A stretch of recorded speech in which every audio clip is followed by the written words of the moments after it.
Chocolate Luxury by Mercury, coming up next.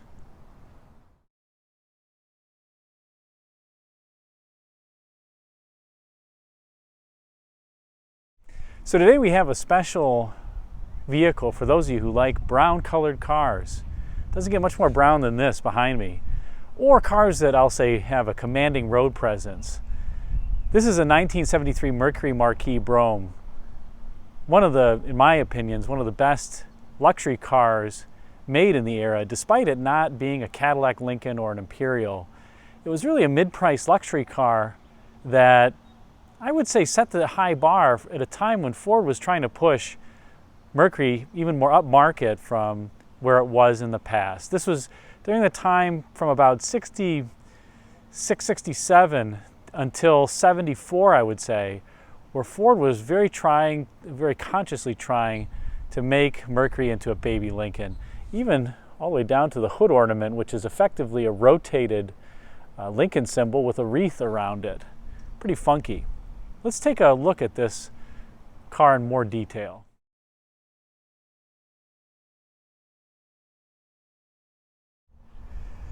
And I will say, if brown is your color, then this is your car. Brown paint, brown wheels, or wheel covers, I guess. Brown top, brown interior, brown headliner too, brown dash, extra chocolatey. Well, technically in Ford speak, this is Ginger Glamour Metallic was the name of this color. And I'm sure those of you who were around in this era saw a number of vehicles and Fords painted this color. It was relatively popular for the Mercurys as well as the LTDs and even some of the upper end Lincolns, although I think they did have different names for it. But this was an optional glamour metallic paint, which meant that you got the body colored wheel covers. And if you didn't have the glamour metallic paint, these wheel covers weren't painted and they were just brushed stainless. So let's take a look at the Marti report for a second here. You can see that this is one of 3,644 painted this exterior color, and one of, well, let's call it 1,268 with this paint and trim code. And it's one of 6,500 with the 460 V8. 429 was standard. And they made about 22,000, I believe, of these 1973 Mercury Marquis Brougham Coupes. So the 460 engine was equipped on about a third of the cars, so it's a relatively rare option.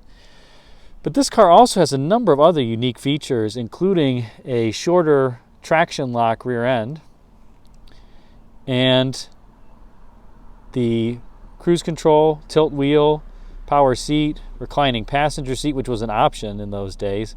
It was just normally a fixed back seat. Manual air conditioning. You could also get the automatic temperature control air conditioning. AM/FM 8-track.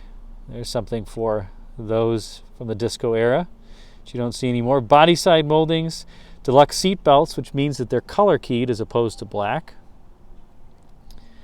And tinted glass in this remote control mirror on the left-hand side. So not too many, I'm surprised. This paint was about a 15% penetration, so about 15% of all Mercurys in that year had this paint. Here's the window sticker on the car.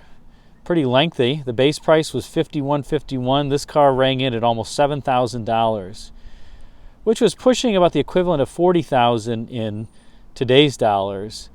At least if you take the current inflation figures. That may change soon. But lots of options on here, and air conditioning was a really expensive option. $430, basically 8% of the base car price just for air conditioning. But certainly well worth it. You can also see here, I'll talk more about the interior in a second, but when you got the cruise control, you got this 2-spoke wheel with the 2 buttons on the side. Standard wheel didn't have any buttons on it. And you also have the rim blow feature. There's no horn pad in the middle, so you pinch the rim and it honks the horn.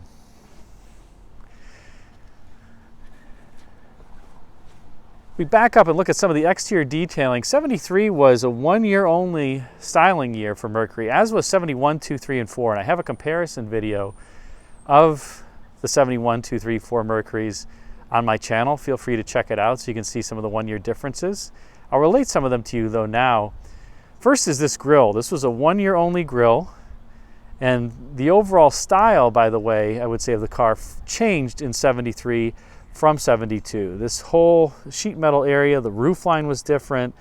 The body became, I would say, more conventional versus the 71 and 2 style. It has a much more prominent front end, more sculpture on the body sides, and it went to this more conventional, but I think still quite handsome and masculine, if I dare say so, exterior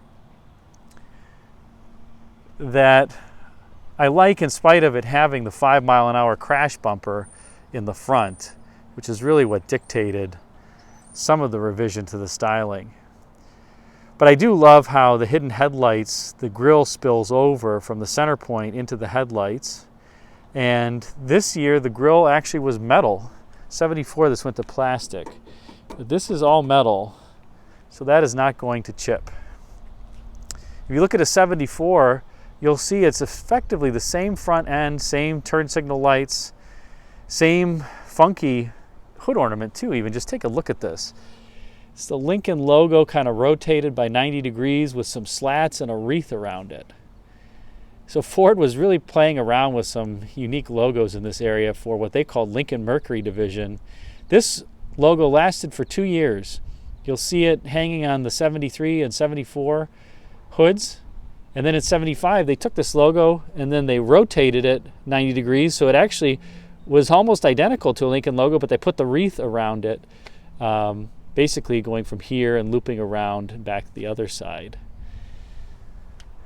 So no subtlety in what they were trying to do in this period, i.e. push Mercury upmarket. And it lasted for a number of years.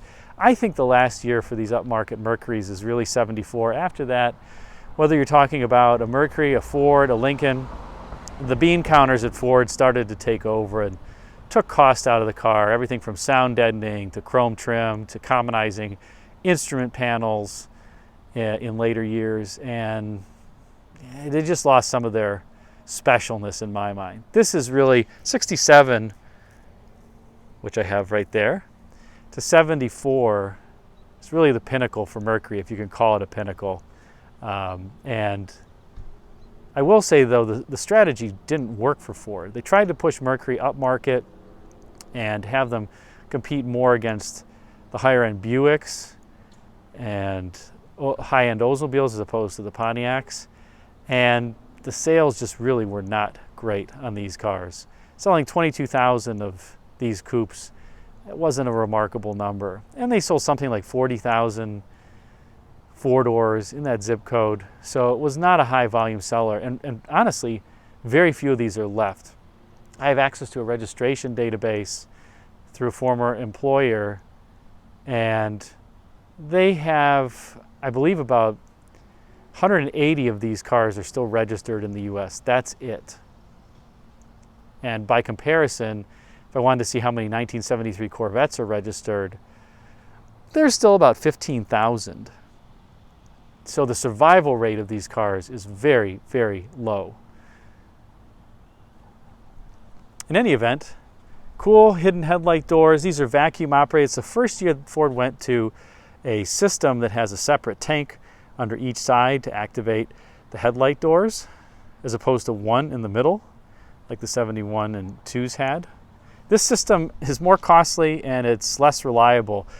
Buying tip for any of you who are looking at these cars, check to see how long the headlight doors stay open after the car is off. If they pop open immediately, you are in for an expensive repair. And good luck trying to find somebody to rebuild these vacuum canisters. I used a rebuilder that I came to know, and he's done quite a bit of work for me, but he has told me that he hates doing these and not to recommend him to anybody else because they stink, I guess, in terms of rebuilding. They're made out of a cheap pot metal this year. They were more expensive in previous years, and they tend to fail. So again, buying tip, make sure your headlight doors stay closed at least for a day after you shut the car off. They will pop open because they have very stiff internal springs that are there so that if you lose vacuum, they're designed to open. But I thought I'd give that tip to everybody. Let's take a look at the inside, because this is really where the luxury is at on this car. This, by the way, is the Encyclopedia of American Cars by Consumer Guide. Really nice book. If you want to take a look at some statistical facts about vehicles, highly recommend it. You can find it on Amazon.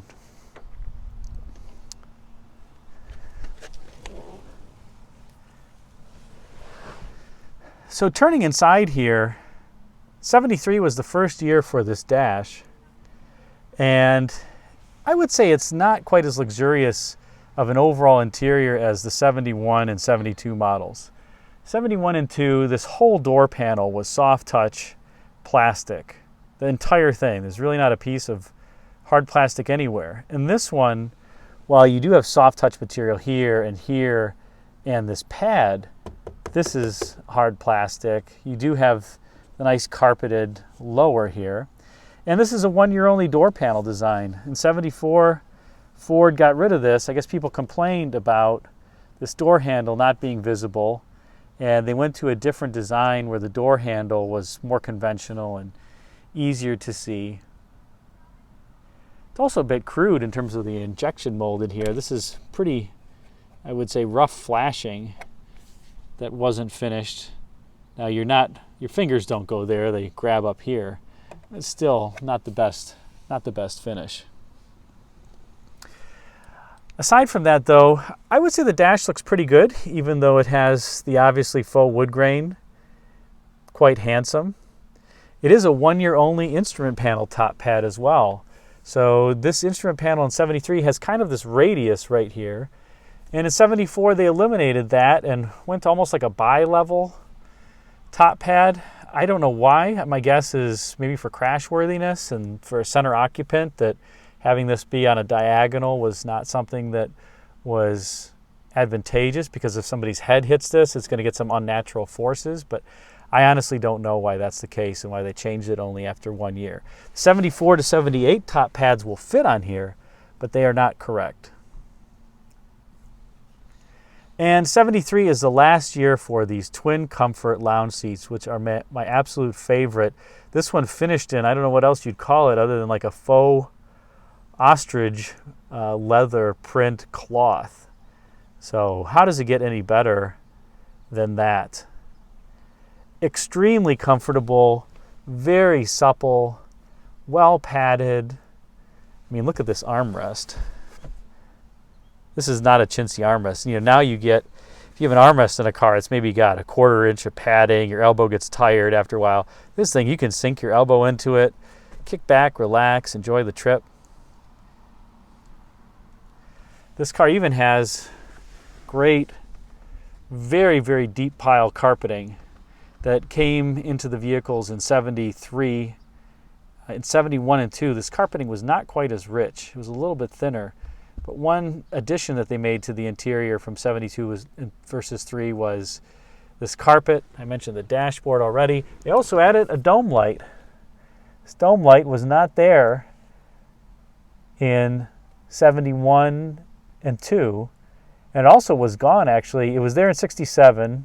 It evaporated somehow in 68, then came back in 73. I have no idea why.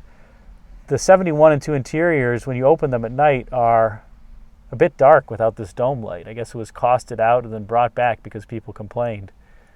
71 and 2 do also, though, have these C-pillar reading lights.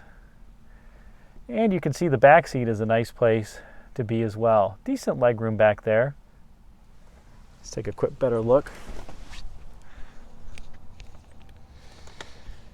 And if you got the lock convenience group, I wouldn't be having to push this button to release the seat back, because it'd be automatic seat back releases, but this car doesn't have that option, although it does have many. It does not have power locks or the lock convenience group.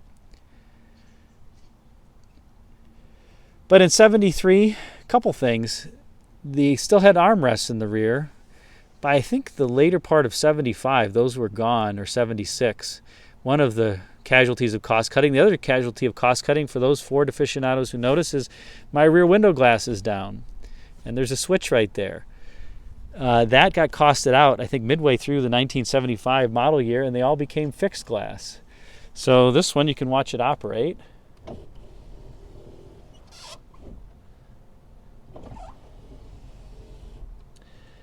And these back window motors, the torque pins in them that are plastic and get chewed up, and then people typically don't fix them. The motors just spin and nothing happens. I had these fixed by Tony Lawler in Vandalia, Illinois, who came to Metro Detroit and fixed these for me one weekend in a number of my vehicles. It requires taking the bottom part of the seat out, the top of the seat, this trim, that side pillar trim, and he did a great job. I did not feel qualified to mess with all these old materials and plastics, not having done it before, but Tony got it all out and back in again in one piece, no issue. You can also see there's no complement of gauges here, just a bunch of idiot lights, although it does have one more idiot light than the 75 model year cars and later that just combined the engine temperature and oil pressure light into one engine light. So this, you can see, says oil on this illuminated light and then temp. Let's take a look at the trunk, and you can marvel at what 20.5 cubic feet of trunk space looks like.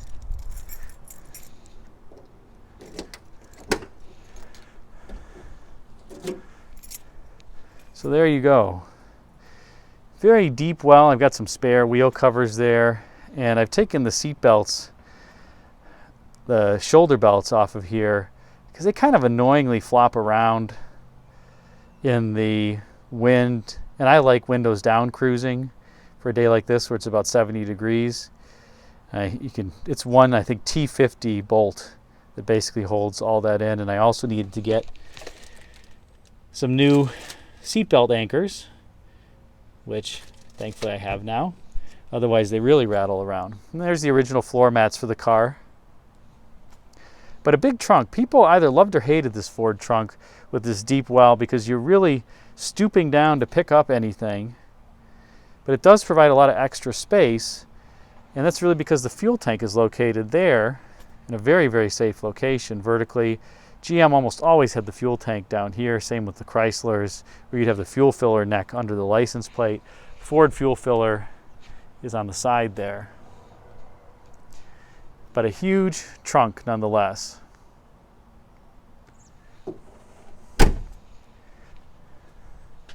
And a one-year back end. This back end is different from 72, different from 74. It's also missing the trunk emblem, which is on the 71, gone in 72, gone in 73, and then back in 74. For whatever reason, Ford just loved to change things on a one-year basis. Now, the styling was dictated often by the bumper standards, but some of the detailing, like that emblem, or the dome light going away and coming back, or these door panels changing every year. Even the headliner material changed every year. So this is more of a perforated vinyl, different from the 71, which is different from the 72. 71 has a non-perforated vinyl. 72 is like a, I don't know what you call it, a velvet headliner. 73 has this, and the 74 is back to kind of the 71 style. Why Ford did that, I don't know. Just to be different, I suppose. And let's take a look at the 460 V8, which by this time was making in the zip code of the low 200s in horsepower. I think it's 202 horsepower or thereabouts. As I said, the 429 was standard, the 460 was optional. They both had about the same horsepower rating. Some people say the 429 was even quicker than the 460. I've got both motors. To me, the 460 feels quicker, but that's just because it has a bit more torque. They're both good. I mean, if you have a car with either, they're very enjoyable. Smooth, powerful. In spite of this car having only, 202 or 204 horsepower, it does not struggle to get out of its own way, especially with this short rear end. I can burn rubber all day long if I wanted. I don't.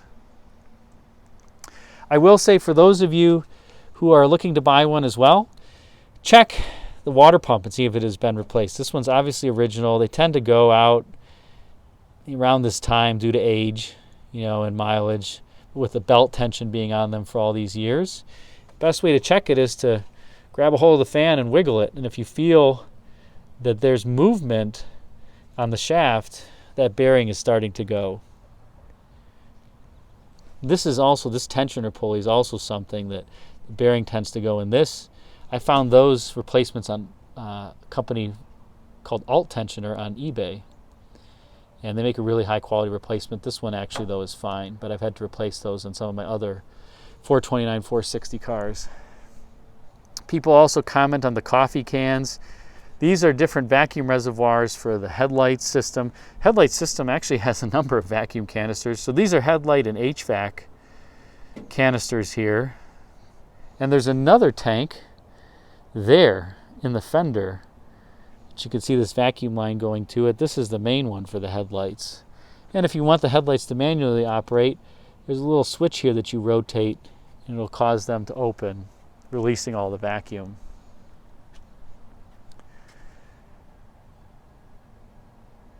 Another good thing about these cars, I would say, from a maintenance standpoint, is if you have to put in a heater core, it's not a horrible job. Just take that access plate off under hood. You can see the two heater hoses going to it. Take the heater hoses off, take the access plate off, pull the heater core up, put the new one in, you're done. Very, very easy, especially compared to a GM or Chrysler car of the era. Let me just start it up for you so you can hear it run a little bit. But very smooth car.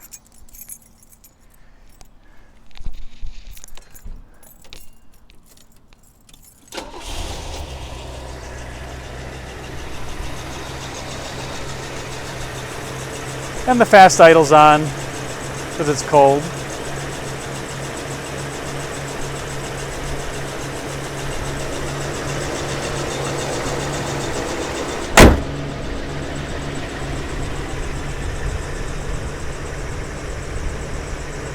But wow, what a cool car and what a great front end. Let me show you the headlight door operation here next. All right, here we go with the headlight operation.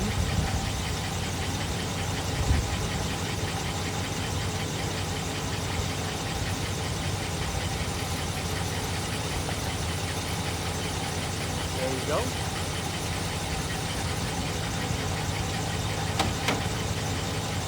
And we'll do it one more time too.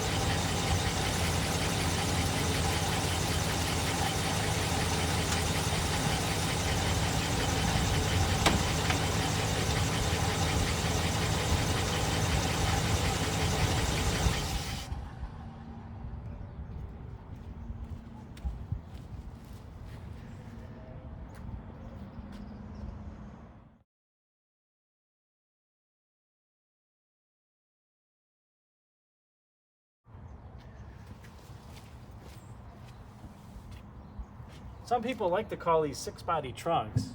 I will say it's at least a 1-body trunk. I could fit a few friends in here. It's quite spacious. But you can fit anywhere from, I would say, 6 golf bags, 30 bags of groceries, or, let's call it 2 friends in here. Pretty spacious. Comfortable too. Nice and padded. So, nice place to be.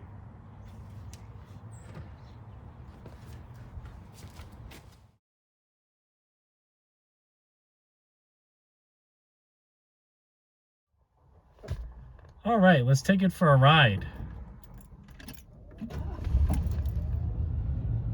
Starts right up. First feeling that you have as you sit in this compartment is that it's almost modern-day Camaro-esque in terms of this proportion from the top of the dash to the roof line. It's not very big. It's quite gunslitty, if you will.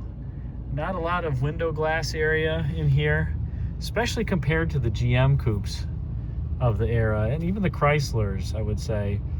The Ford roof line is lower, the belt line's a bit higher, the dash is higher, so you don't have this feeling of openness and spaciousness, probably also accentuated by the fact that this is a dark interior versus a light interior. So, a bit of a menacing feeling as you sit in this car, that you are about to do something that is, or you are in a profession that is, shall we say, a bit morally imperfect. But off we go. Very smooth 460 V8 and effortless torque. This car, as I mentioned, has the high torque 3.25 to 1 traction lock rear end, and it is snappy off the line, to say the least. It has 200 and some horsepower, in the low 200s, 202 or 204, as I said before, but you don't feel like this thing has any lack of power at all. In fact, it feels like it's got more than enough power. It'll cruise all day long at 80 miles an hour, even faster, although I tend not to drive it any faster because it does have that short rear end, and then I end up burning a lot of gas. I have this car with a 325 rear end. I have another 73 with a 273 rear end, 275 rear end. And you're spinning the motor, obviously, a lot faster in this car, almost 15-20% faster for the same speed. So I just try to keep the overall speed down a little bit so I can get at least north of 10 miles per gallon. This car still has the single exhaust stock from the factory with a Ford muffler on it, which I'm not changing because it's so quiet. You really don't hear any engine noise at all. And it makes it just effortless to drive and a pleasure on the freeway, as you're seeing even on this surface street.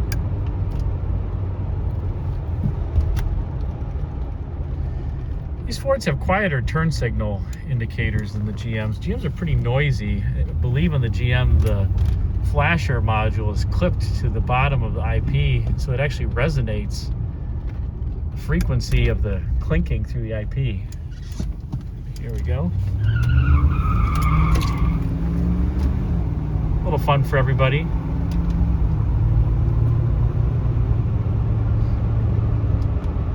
And that was half throttle.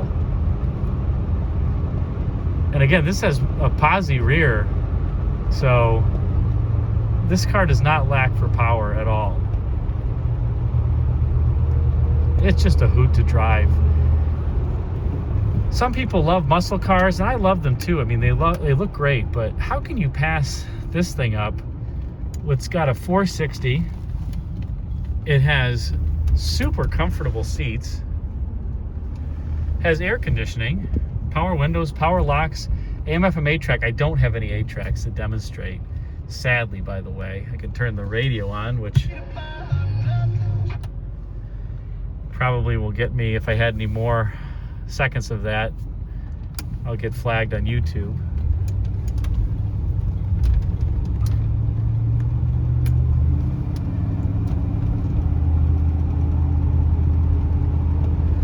Just a supremely quiet, comfortable place to be.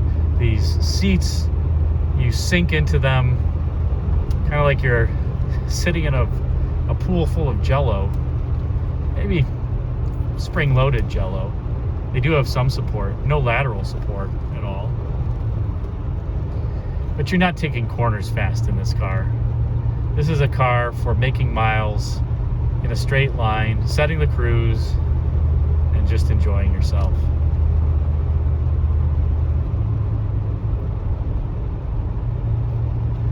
And hopefully you can hear how quiet it is too. I'll just stop talking for a minute.